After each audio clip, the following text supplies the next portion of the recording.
Hello everyone, आप सभी का स्वागत है हमारे इस चैनल फिजिक्स एडवेंचर में।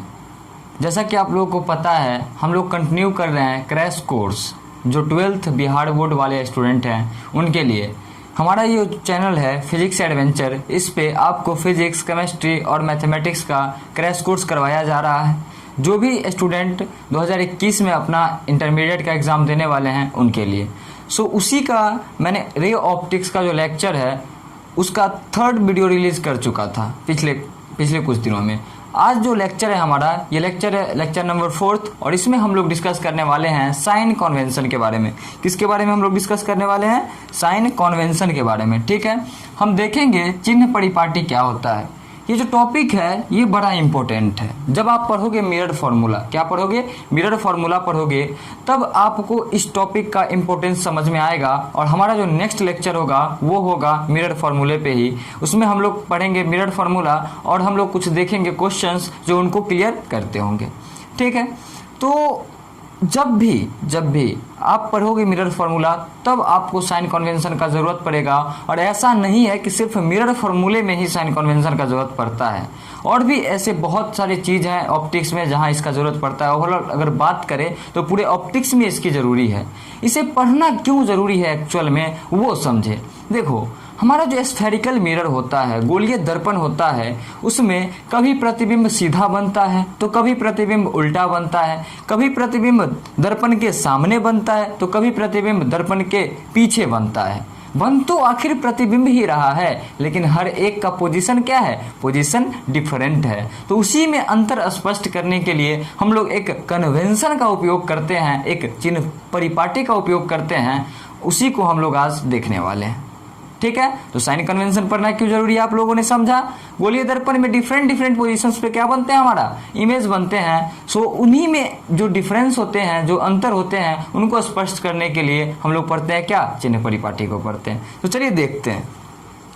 देखो मैं क्या बोला वो देखो। मान लो ये हमारा एक गोलीय दर्पण है और इसको मैं इधर साइड से अगर पेंट कर दिया तो ये हमारा कैसा दर्पण बन जाएगा? ये हमारा अवतल दर्पण बन जाएगा। ये एक और दर्पण है जो हमारे पास एक गोलीय दर्पण है, और इसको अगर हम ऐसे पेंट कर दे तो ये किस प्रकार का दर्पण बन जाएगा? ये हमारा उत्तल दर्पण बन जाएगा। ठीक है, यहाँ पे इसके पास, यहाँ पे एक मिनट में मार्कर चेंज कर लेता हूँ।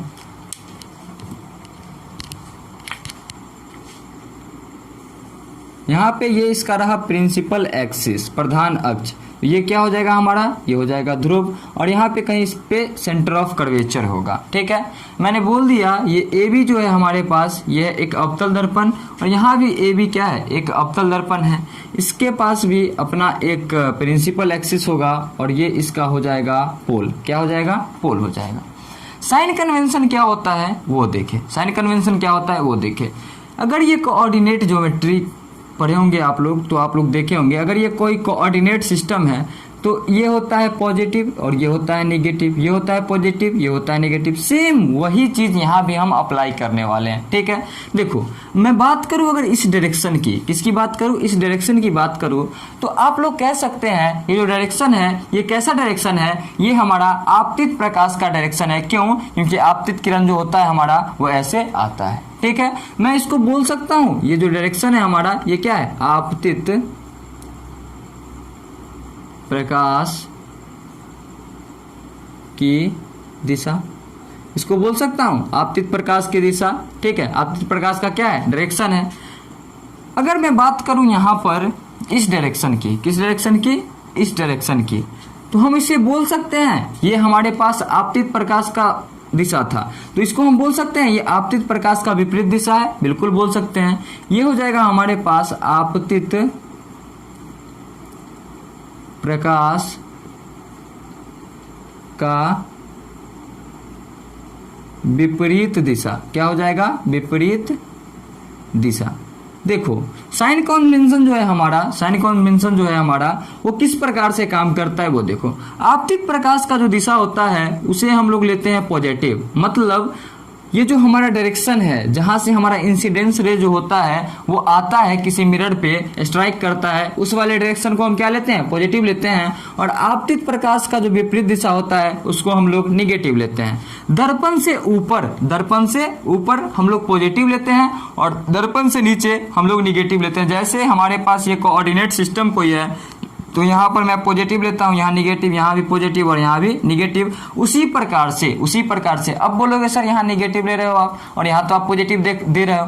देखो मैं क्या बोल रहा हूँ, ये डायरेक्शन है। क्या है? ये डायरेक्शन है। आपतित प्रकाश का जो डायरेक्शन होता है उसको हम लोग लेते हैं क्या, पॉजिटिव। जैसे ये रहा हमारे पास मिरर, क्या है, ये हमारे पास है मिरर, और आपतित किरण जो है वो इस मिरर में ऐसे आएगी, इस मिरर में ऐसे आएगी। तो ये वाला जो डायरेक्शन होगा उसको हम लोग क्या लेंगे, पॉजिटिव। ऐसा नहीं है कि यहीं तक ये पॉजिटिव लेंगे, नहीं, ये जो पूरा डायरेक्शन हो गया, होल डायरेक्शन हो गया, मतलब इधर से इधर जब भी हम मूव करेंगे तो हम क्या लेंगे, पॉजिटिव। और इसका जो डायरेक्शन अपोजिट डायरेक्शन होगा उसको हम लोग लेंगे नेगेटिव, जो क्या हो जाएगा, आपतित प्रकाश का विपरीत दिशा हो जाएगा। ठीक है, हम बोलते हैं दर्पण से ऊपर हम लोग लेते हैं पॉजिटिव और दर्पण से नीचे लेते हैं हम लोग निगेटिव। दर्पण से ऊपर क्या लेंगे, पॉजिटिव, और दर्पण से नीचे निगेटिव। ऐसा नहीं है कि पूरे इतने में ही हम लोग पॉजिटिव लेंगे, नहीं, दर्पण से जब भी ऊपर जाएंगे, मैं दिखाने के लिए यहाँ पे ऐसा लिखा हूँ, आप इसे ऐसे भी लिख सकते हो, दर्पण के नीचे जो भी चीज होगा उसको हम लेंगे निगेटिव और दर्पण के ऊपर जो भी चीज होगा उसको हम लेंगे क्या, पॉजिटिव। ठीक है, इतना चीज देख सकते हो। अब समझिए अच्छे तरीके से साइन कन्वेंशन क्या होता है। देखो, जो भी डिस्टेंस होगा, चाहे वो ऑब्जेक्ट का डिस्टेंस हो मतलब वस्तु की दूरी हो, चाहे वो इमेज डिस्टेंस हो मतलब प्रतिबिंब की दूरी हो, चाहे वो फोकल लेंथ हो मतलब फोकस दूरी हो, चाहे वो वक्रता त्रिज्या की दूरी हो, सभी जो दूरी होता है वो हमारा मापा जाता है ध्रुव से। कहाँ से मापा जाता है, ध्रुव से मापा जाता है, पोल से मापा जाता है। पोल को हम ओरिजिन मानकर, ध्रुव को हम ओरिजिन मानकर सभी डिस्टेंस को मेजर करते हैं, मतलब यहाँ से मेजर करेंगे और उत्तल दर्पण में यहाँ से मेजर करेंगे। इसमें भी सेम कॉन्सेप्ट काम करेगा। ये वाला डायरेक्शन हो जाएगा पॉजिटिव, ये वाला हो जाएगा निगेटिव, और दर्पण से ऊपर जाएंगे तो पॉजिटिव और दर्पण से नीचे आएंगे तो निगेटिव। ठीक है, अब देखो, आपतित प्रकाश का जो दिशा होगा उसको हम क्या लेंगे, पॉजिटिव, और आपतित प्रकाश का विपरीत दिशा जो होगा उसको हम क्या लेंगे, निगेटिव। दर्पण से ऊपर जो भी ऑब्जेक्ट रखेंगे हम, ठीक है, वो उसको हम क्या लेंगे, पॉजिटिव। चाहे इमेज रहेगा तो उसको हम लेंगे क्या, पॉजिटिव। और दर्पण से नीचे जो भी हमारा इमेज रहेगा, हालांकि ऑब्जेक्ट को नहीं रखते हम दर्पण से नीचे, जो भी इमेज आएगा उसको हम क्या लेंगे, निगेटिव लेंगे। चलिए आप इसे लिख ले, उसके बाद मैं कुछ लिख देता हूँ बोर्ड पे, उसको समझाने का प्रयास करता हूँ। चलिए अब हम लोग देखते हैं कुछ डिस्टेंस है जो पॉजिटिव होगा या फिर निगेटिव होगा। मैंने यहाँ पर लिया है मिरर, मतलब दर्पण लिया है। ठीक है, एक तो होता है हमारे पास अवतल दर्पण और दूसरा होता है क्या, हमारे पास उत्तल दर्पण।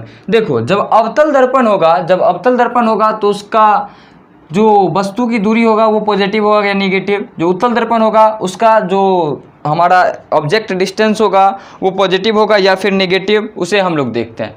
देखो यहाँ पर एक चीज़ देखो, दर्पण चाहे अवतल हो चाहे उत्तल, हमारा जो ऑब्जेक्ट डिस्टेंस होता है वो दोनों ही केस में निगेटिव होता है। क्यों? क्योंकि यहाँ पे कहीं ऑब्जेक्ट रखेंगे इधर साइड पे। अब बताओ, ये आपतित प्रकाश का दिशा हुआ या फिर आपतित प्रकाश का विपरीत दिशा। देखो, ऑब्जेक्ट को हम आपतित प्रकाश के दिशा में नहीं, आपतित प्रकाश के विपरीत दिशा में रख रहे हैं। अगर इधर पे रखते तो हम कैसे रख रहे हैं, आपतित प्रकाश की दिशा में रख रहे हैं। हम इधर पे रख रहे हैं तो आपतित प्रकाश के विपरीत दिशा में रख रहे हैं। अगर उत्तल दर्पण भी होता हमारे पास, ठीक है, तो हम कहाँ पे रखते ऑब्जेक्ट को, इधर पे रखते। तो देखो, ये आपतित प्रकाश का विपरीत दिशा है। आपतित प्रकाश का दिशा क्या होता है, ऐसे होता है, ये विपरीत दिशा में रखा हुआ है। यहाँ से इधर रखा होता तो हम क्या लेते, पॉजिटिव। लेकिन सुविधा अनुसार हम लोग दर्पण के इधर ही रखते हैं, क्या, दर्पण के इधर ही रखते हैं ऑब्जेक्ट को, तो दोनों में हो गया निगेटिव। अब देखो, बात करते हैं इमेज की। तो अवतल दर्पण में हमारा माइनस का भी हो सकता है इमेज डिस्टेंस और प्लस का भी हो सकता है, लेकिन उत्तल दर्पण जो होता है उसमें हमेशा माइनस का होता है। ऐसा क्यों होता है वो देखें। प्रतिबिंब आपको पता है सीधा भी बनता है और उल्टा भी बनता है। प्रतिबिंब आपको पता है सीधा भी बनता है और उल्टा भी बनता है। जब प्रतिबिंब सीधा बनेगा इसका मतलब क्या, दर्पण के ऊपर बनेगा, और जब प्रतिबिंब उल्टा बनेगा इसका मतलब क्या, दर्पण के नीचे बनेगा। जब सीधा बनेगा तब हम पॉजिटिव लेंगे और जब उल्टा बनेगा तो हम क्या लेंगे, निगेटिव लेंगे। और उत्तल दर्पण जो है ये हमेशा सीधा प्रतिबिंब बनाता है, तो इसमें हमेशा क्या होगा, जो इमेज डिस्टेंस होगा वो हो जाएगा नेगेटिव। फोकस दूरी की बात की जाए, क्या किसकी बात की जाए, फोकस दूरी के, तो अवतल दर्पण का फोकस माइनस होता है और उत्तल का प्लस होता है। क्यों? क्योंकि देखो यहाँ पे अगर अवतल दर्पण है तो इसका ये फोकस दूरी होगा, ये फोकस होगा, और ये डिस्टेंस हमारा क्या कहलाएगा, फोकस दूरी कहलाएगा। देखो आपतित प्रकाश की दिशा में या विपरीत दिशा में, आपतित प्रकाश की विपरीत दिशा में, मैंने बोला ना हर एक डिस्टेंस को कहाँ से मेजर करते हैं, पोल से। तो पोल से चलना स्टार्ट करेंगे, पोल से चलना स्टार्ट किए तो हमको फोकस तक जाना है, फोकस तक जाना है, वही तो फोकस दूरी कहलाएगा। तो ऐसे चलना पड़ेगा, तो ये आपतित प्रकाश का विपरीत दिशा, अगर ऐसे चलते तो ये दिशा में चलते, तो क्या लिए, निगेटिव। अगर उत्तल दर्पण होता, मान लो हमारे पास ये क्या है, कोई उत्तल दर्पण है, तो इसका फोकस ऐसे होगा, मापेंगे कहाँ से, पोल से, हमको ऐसे चलना पड़ेगा, मतलब आपतित प्रकाश के दिशा में चल रहे हैं, तो ये पॉजिटिव। उसी प्रकार से वक्रता केंद्र भी कहाँ है, यहाँ है, वक्रता केंद्र यहाँ है। वक्रता केंद्र और ध्रुव के बीच की दूरी को हम लोग क्या बोलते हैं, वक्रता त्रिज्या बोलते हैं। पोल से चलेंगे वक्रता केंद्र की ओर तो आपतित प्रकाश के विपरीत दिशा में, तो निगेटिव हो जाएगा, और यहाँ पे इसका होगा वक्रता केंद्र और ये हो जाएगा वक्रता त्रिज्या। तो पोल से अगर चलेंगे आपतित प्रकाश के दिशा में तो हमको वक्रता त्रिज्या मिल जाएगा किसका, उत्तल दर्पण का, तो ये हो जाएगा पॉजिटिव। बात की जाए अगर HO मतलब हाइट ऑफ ऑब्जेक्ट की, तो ये हो जाता है हमारा दोनों केस के लिए पॉजिटिव, दोनों केस के लिए पॉजिटिव। क्यों? क्योंकि चाहे दर्पण अवतल हो या उत्तल, हमारा जो ऑब्जेक्ट है ऐसे ही रखा जाएगा। ठीक है, मान लो अगर कोई ऑब्जेक्ट है तो इसको HO बोल दे, हाइट का है तो HO बोल दे, क्योंकि ऑब्जेक्ट का हाइट है तो ऐसे ही रखा जाएगा। तो बताओ दर्पण से ऊपर की दर्पण से नीचे रखा गया, दर्पण से ऊपर रखा गया तो पॉजिटिव, अगर उत्तल दर्पण भी होगा तो ऐसे ही रखा जाएगा, ये HO, तो ये भी हो जाएगा पॉजिटिव। आई होप आपको क्लियर हो गया होगा। मैं मानता हूँ थोड़ा सा कचरा टाइप का बन गया है, फिर भी कोई बात नहीं है, कॉन्सेप्ट को समझना था, आपको कॉन्सेप्ट समझ में बिल्कुल आ गया होगा। अगर वीडियो अच्छा लगा होगा तो लाइक कर देना, और अगर मन हो इस क्रैश कोर्स को ज्वाइन करने का तो चैनल को सब्सक्राइब भी कर लेना। नेक्स्ट वीडियो जो आएगा वो मिरर फॉर्मूले पे आएगा, और बहुत ही बेस्ट वीडियो आएगा, और बहुत ही यूनिक तरीके से मैं प्रूफ करूंगा कि एक मिरर के लिए उसका मिरर फार्मूला होता क्या है, और उस पर हम न्यूमेरिकल भी करेंगे। समय के रहते ही हमारा क्रैश कोर्स जो है ये ख़त्म होगा, मैं आपसे प्रॉमिस करता हूँ। अगर आपका रिस्पॉन्स अच्छा रहा तो, अगर रिस्पॉन्स ख़राब मिला तो काम करके कोई फ़ायदा ही नहीं है, लेकिन आपका रिस्पॉन्स मुझे अच्छा मिल रहा है, ये आप लोगों के लिए गुड न्यूज़ है। ठीक है, तो मैं काम ज़रूर करूँगा। ठीक है, चलिए आज के लिए इतना ही, बाय।